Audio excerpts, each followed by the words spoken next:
Hello students, welcome to EPG Pathshala. I am Monica Saini from Department of Anthropology, University of Delhi. Today I will talk about the module Identification through Hair under Forensic Anthropology paper. At the end of this module, you will be able to understand the morphological and structural characteristic of hairs such as modulation, diameter, form and cross section with their types and formation. You will be also able to understand the use of hair strand in identification at the scene of crime. This module will also tell you about the identification process to determine age, sex, blood groups, body area, and race. Human hair has a significant potential in forensic anthropology, and it has been extensively used in forensic investigations. Investigators believe that their presence can associate a suspect to a victim or a suspect or victim to a crime scene, primarily because hair can be transferred from the suspect to the victim and vice versa during physical contact. The types of hair recovered, the condition and number of hair found at the scene of crime all have great relevance as evidences in criminal investigation. The forensic anthropologist, they routinely compare the morphological characteristics of the hair sample in question to known hair sample to determine a transfer. Human hair has also been successively used to assess drug and substance abuse, as drugs of abuse cannot be often detected in body fluids.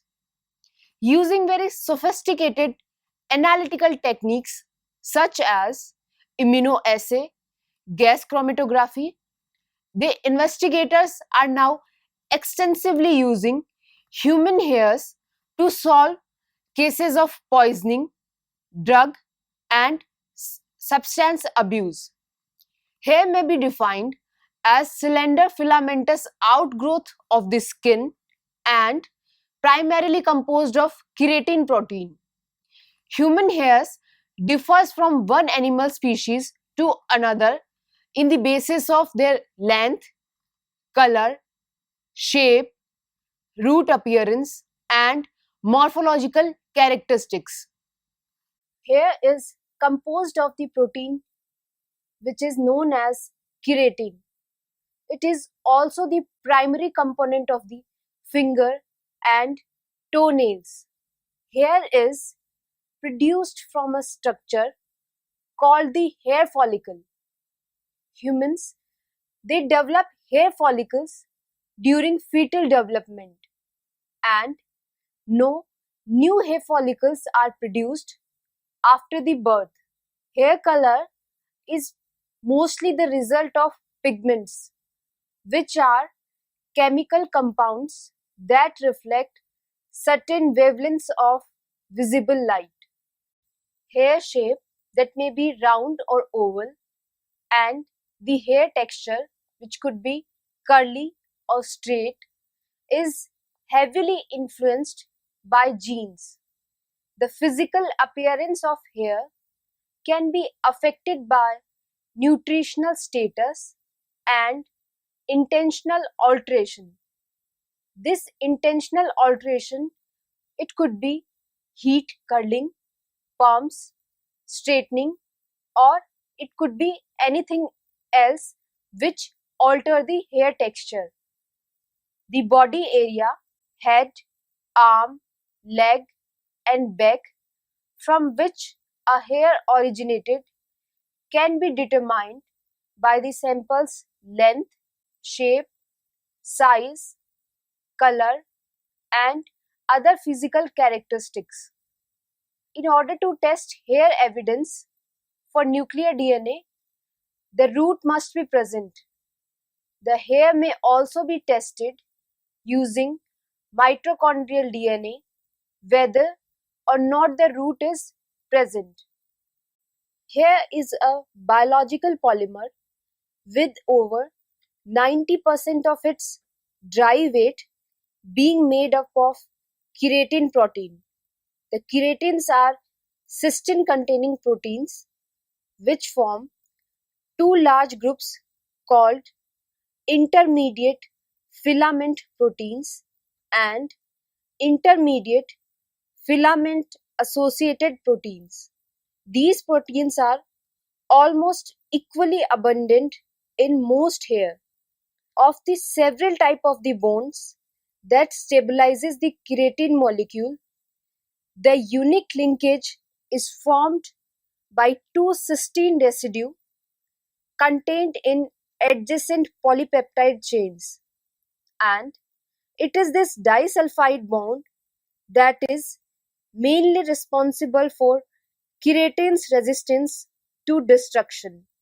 The human hair follicle is a structure which is formed as a result of the epithelio-mesenchymal interactions. These interactions initiated around the third month of the fetal development.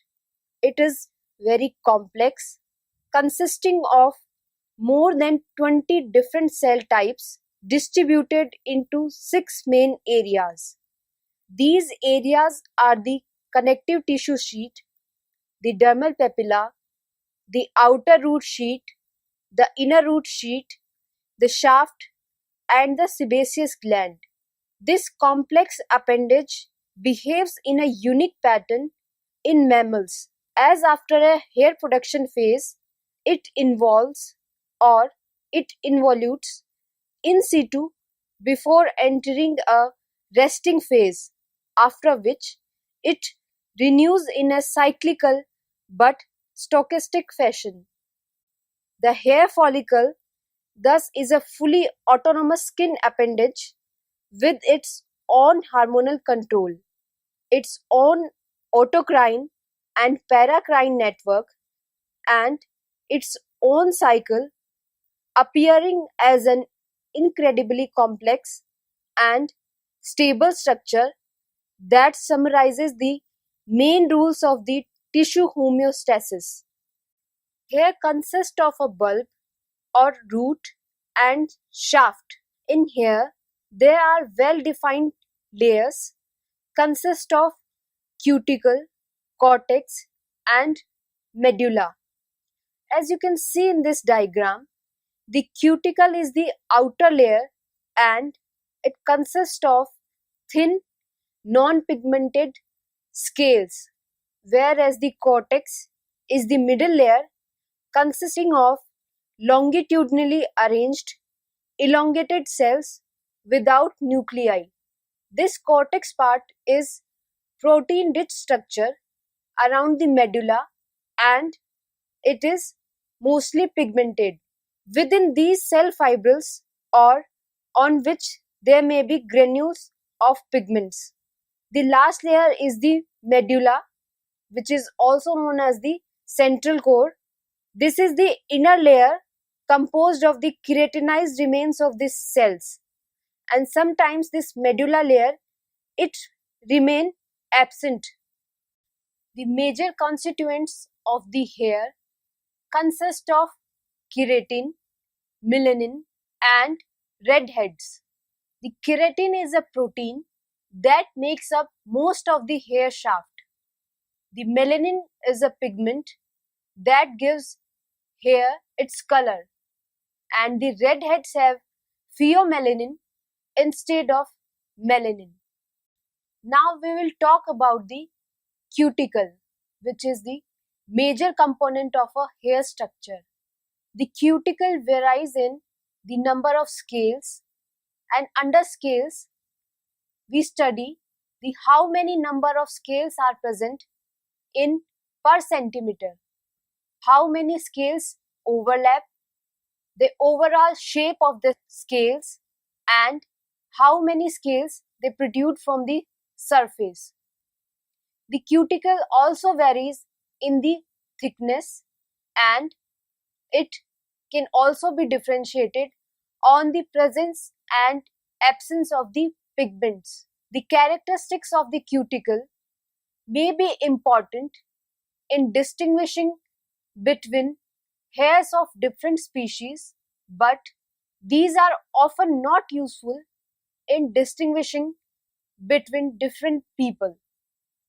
Simultaneously, the cortex part of the hair, it also varies in the thickness, texture, and the color of the cortex. The distribution of the cortex is perhaps the most important component in determining from which individual a human hair may have come.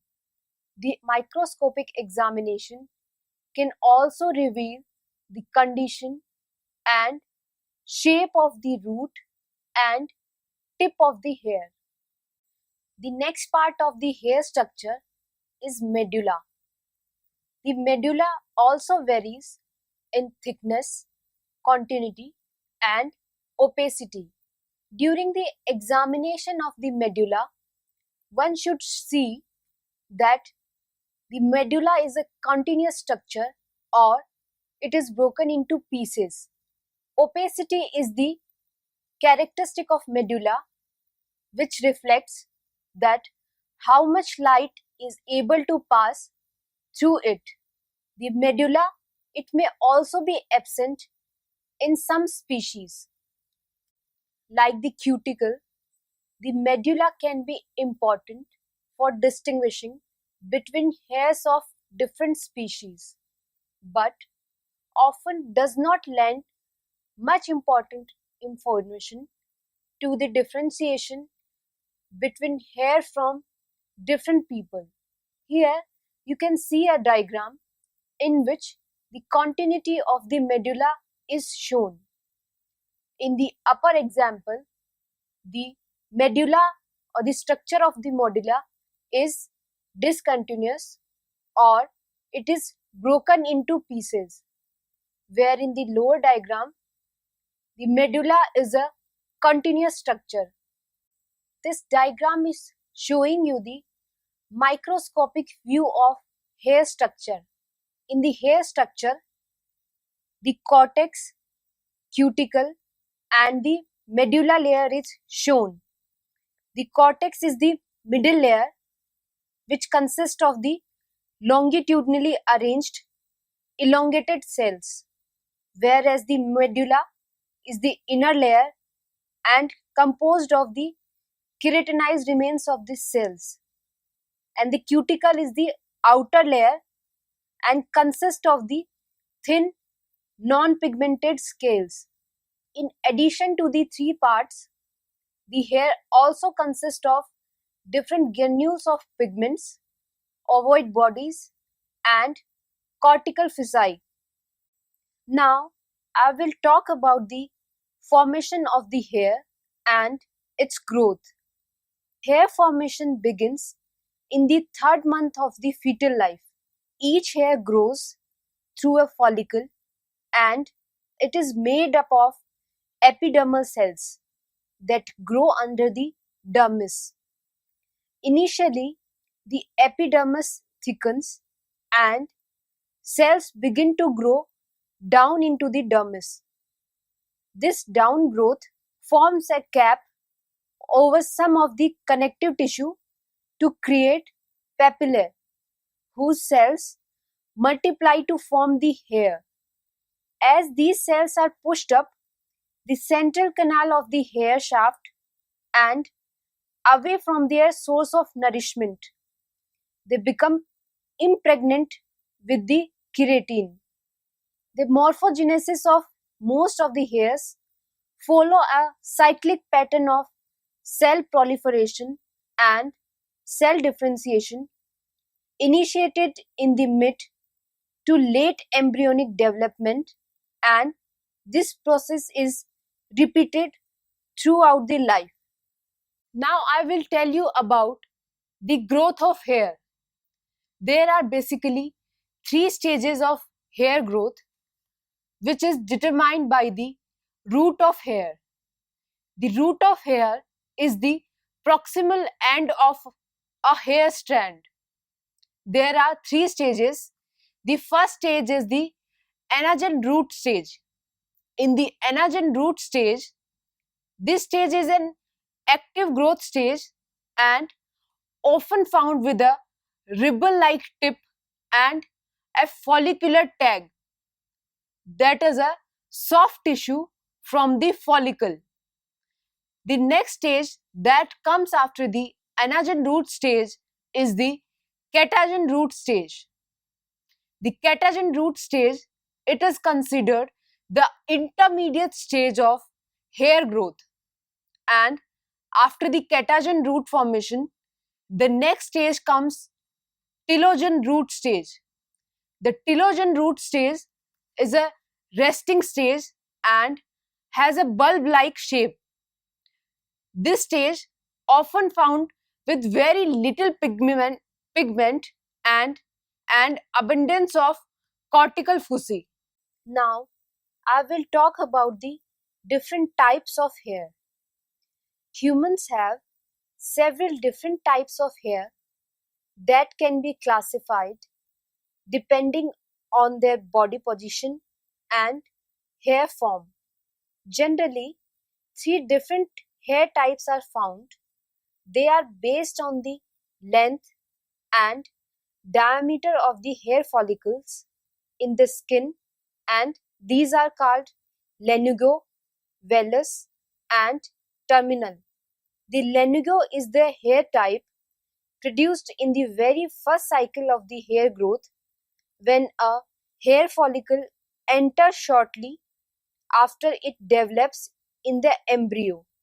These hair are fine and soft, and they grow all over the baby's body, and its main function is to retain body heat. They all grow at the same rate and so are of the same length. Around the 8th month of development, this hair is usually shed, and often a second generation of lanugo hair then starts growing and lasts until the first 3 or 4 months of extrauterine life. These hairs are then replaced by the vellus hairs. The vellus hair is short, fine, called as peach fuzz unpigmented hair. The vellus hair is very soft, much softer than the lanugo, and grows in most places on the human body in both sexes. It is usually less than 2 centimeters long, and the follicles are not connected to the sebaceous gland. The vellus hair is also present among pre-adolescents. The third type of hair is terminal hair.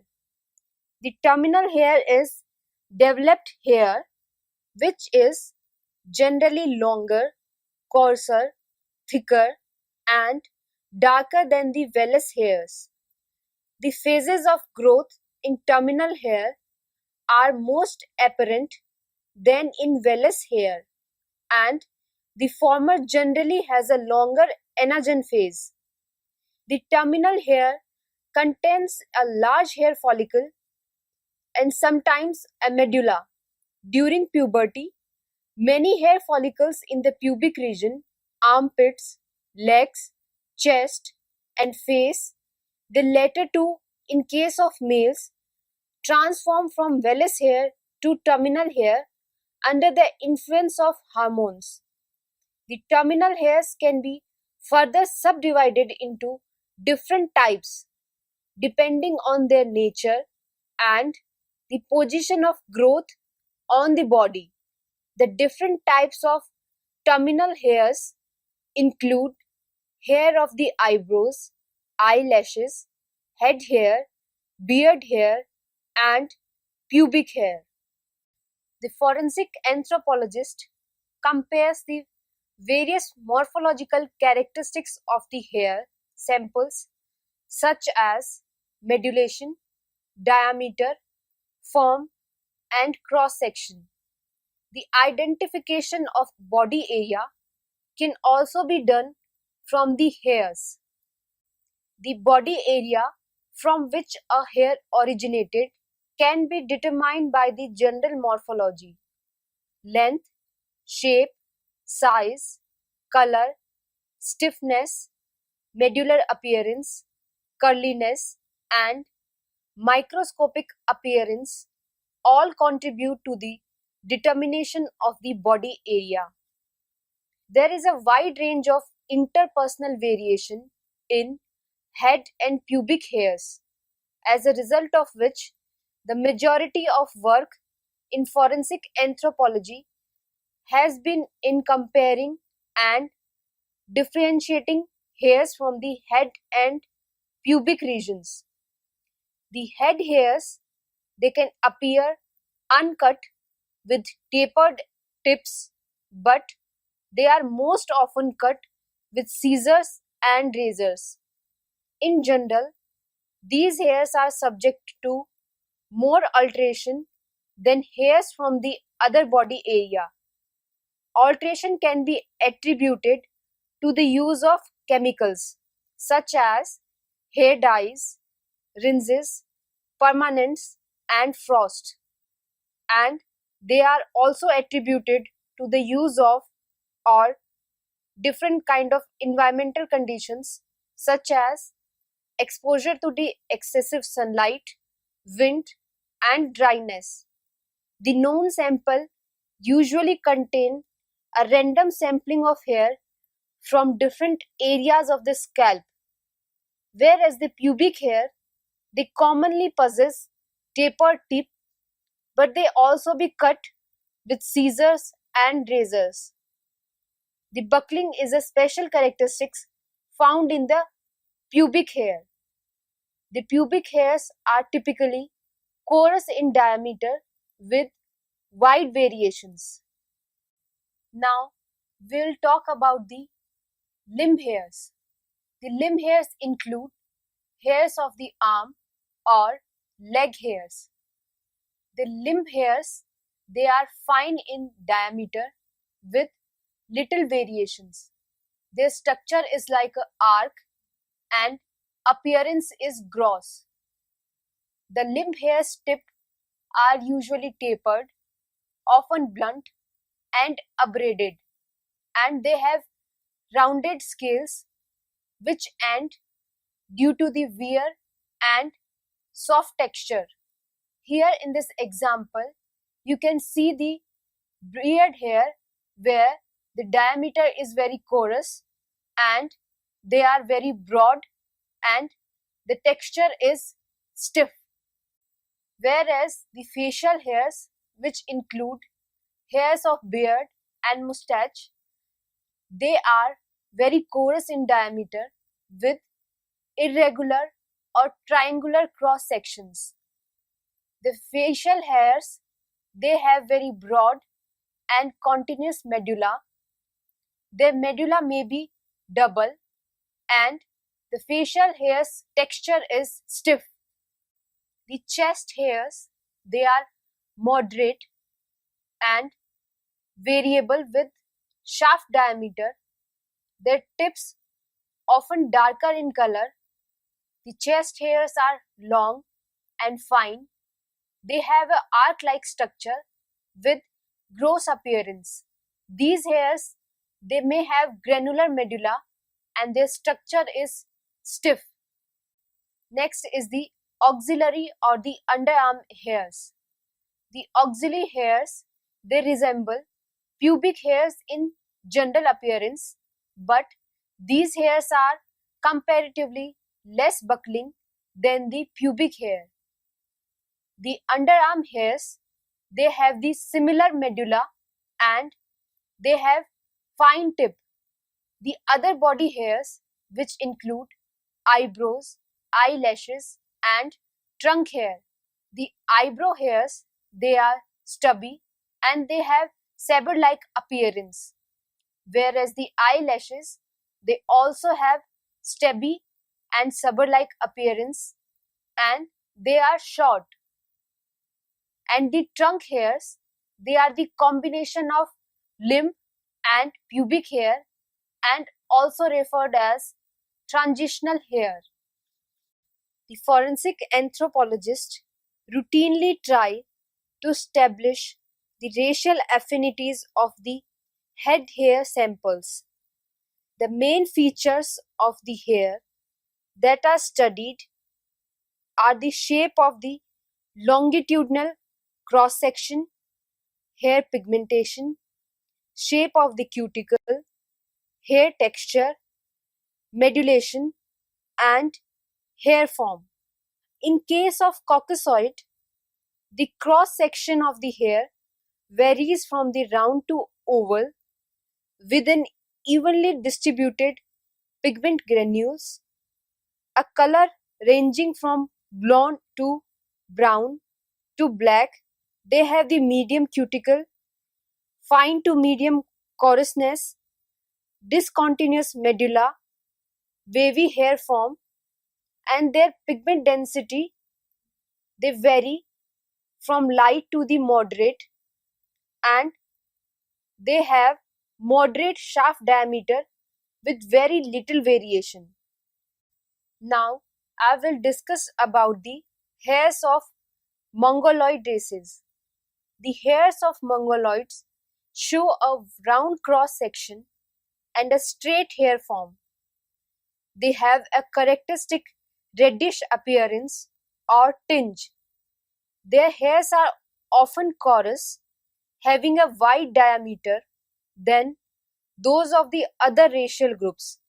The cuticle is usually thicker than that of the Negroid and Caucasoid hairs, and the medulla is continuous.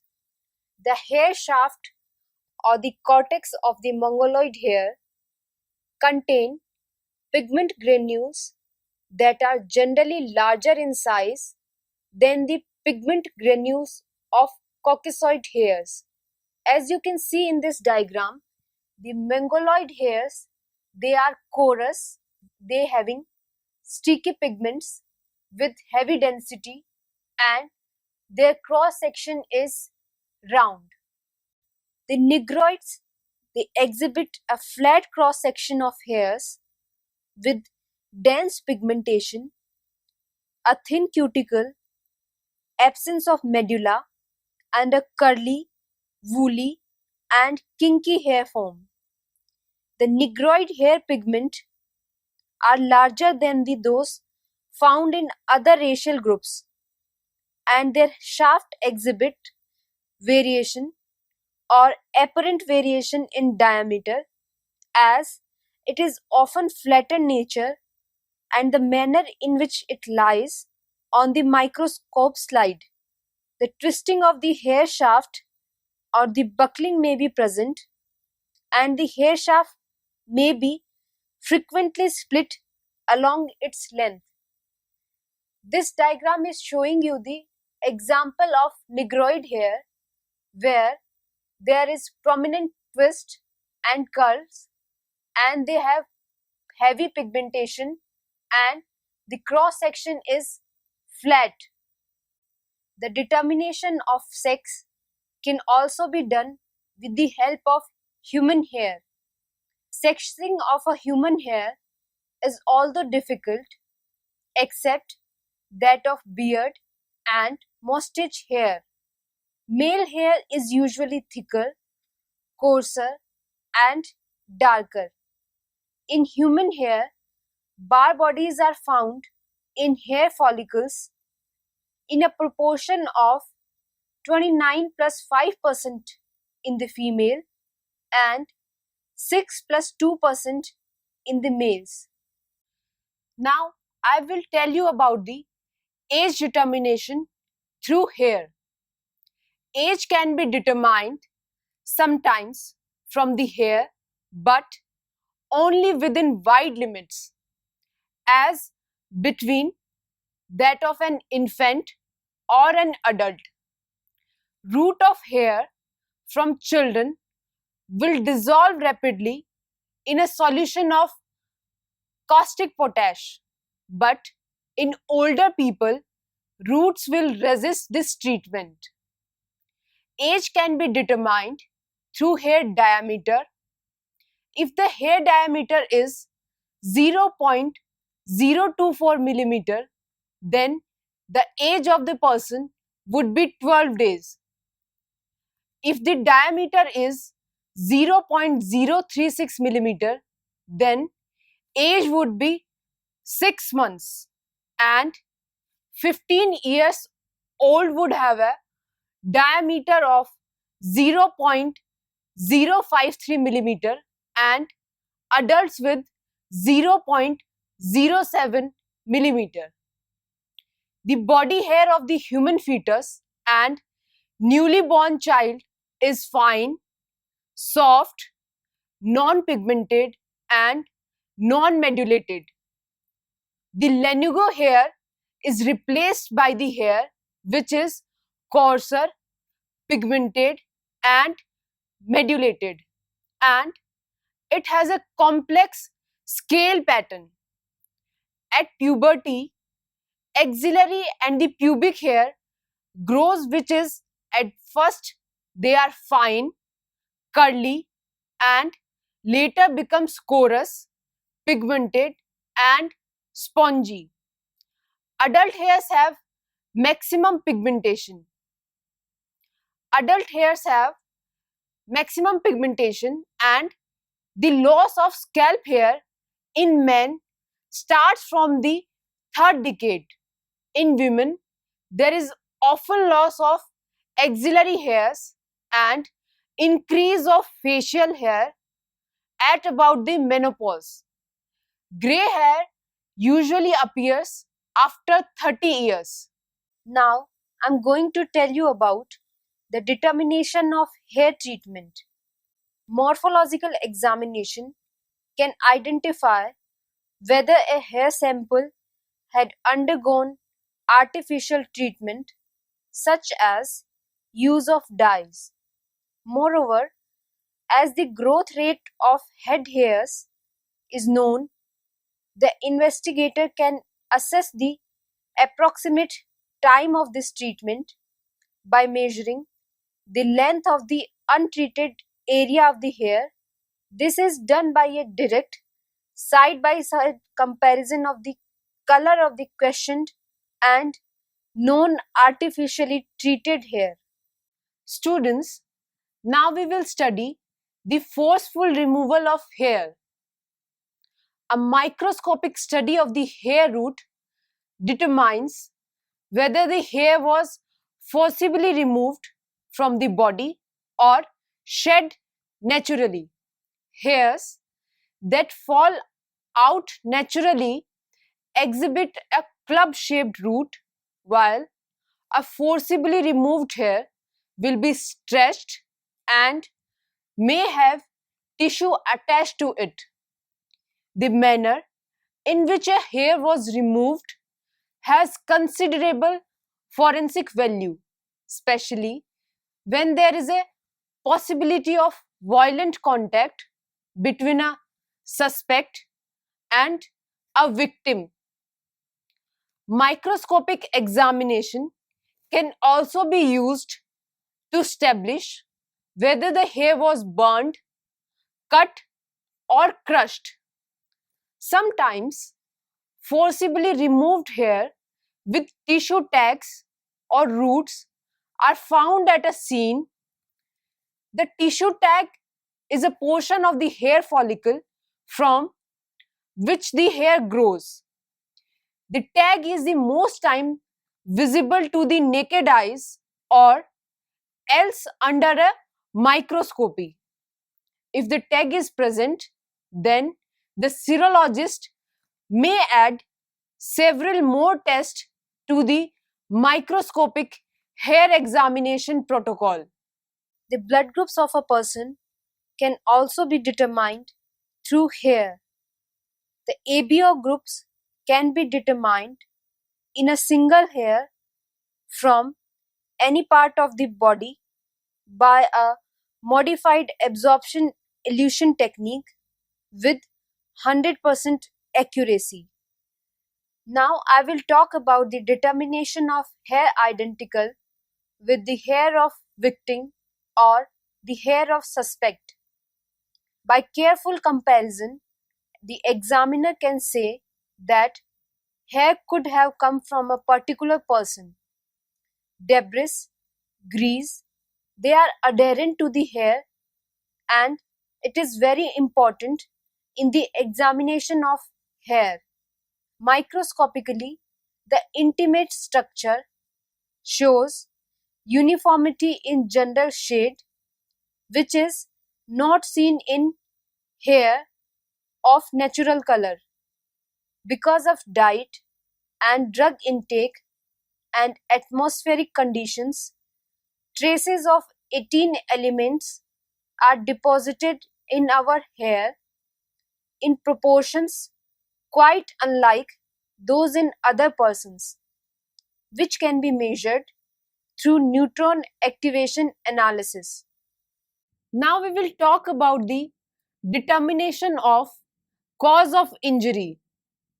Hair can be used to determine the cause of injury. If the hair has not been cut, the tip is pointed and non-medulated, but repeated injury to the tip damages the cuticle, due to which the exposed and unprotected cortex splits and frays. The hair of axilla and pubis has frayed ends, so they can also frequently brushed hairs. Blunt injury and crushing with heavy blunt scissors crushes the shaft with flattening and splitting. A sharp weapon produces a clean, uniform cut surface. After a week, the end becomes square, smooth, and later rounded, but it becomes blunt. After 3 to 4 months, the end becomes elongated, but the medulla is absent. Hair may get scratched or sined due to burns or firearm injuries. Sined hair is swollen, black, fragile, twisted, or curled, and it also has peculiar odor. Carbon may be found deposited on this kind of hairs. The tip is also swollen like a bulb. Now I will tell you about the medico-legal importance of the hair. Hair is important in crime investigation. It remains identifiable on both the body and the alleged weapons in crimes committed long before. It often provides the only connections between a weapon or even accused and the victim of an assault. Motor vehicle responsible for injuries may be identified by the detection of hair on the vehicle. In the case of rape, the pubic hair of the accused may be found on the victim or vice versa. Stains on the hair may indicate the nature of the assault, for example, mud stains in struggle, seminal stains in sexual offense, salivary stains in injury. Stains may be available from the walls, doors, furniture, and may indicate the scene of crime. Hair is important in identification, especially where there has been some known peculiarity of the hair, dyeing, bleaching, or artificial weaving. In chronic poisoning with heavy metals, for example, arsenic, the poison can be detected in the hair.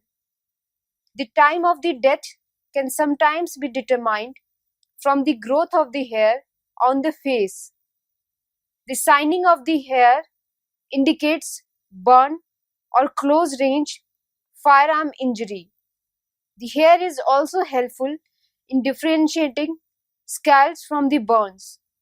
Age of a person may be determined from the growth of the hair on different parts of the body. Sex may also be determined from their distribution on the body and texture, and the nature of the weapon can be made out from the injuries to the hair. So students, let us summarize what we have learnt from this module. Human hairs has a significant potential in forensic anthropology, and it has been extensively used in forensic investigations. The type of hairs recovered, the condition and number of hairs found in the scene of crime all have great relevance as evidences in criminal investigations. The forensic anthropologist routinely compares the morphological characteristics of the hair samples in question to the known hair samples to determine a transfer. Human hair has also been successfully used to assess drug and substance abuse, as drugs of abuse cannot be often detected in body fluids. Using very sophisticated analytical techniques such as immunoassay and gas chromatography, investigators are now extensively using human hair to solve cases of poisoning and drug and substance abuse.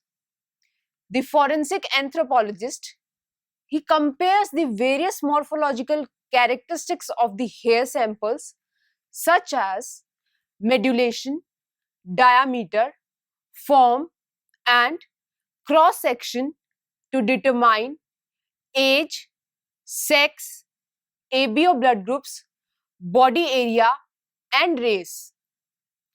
The examination of hair is also one of the important parameter for medico-legal point, and this medico-legal point of view, it can be used in identification, sexual offences and crime where the hair or hair fibers are found, or it can also be used in hit and run accidents or chronic poisoning by metals. Thank you.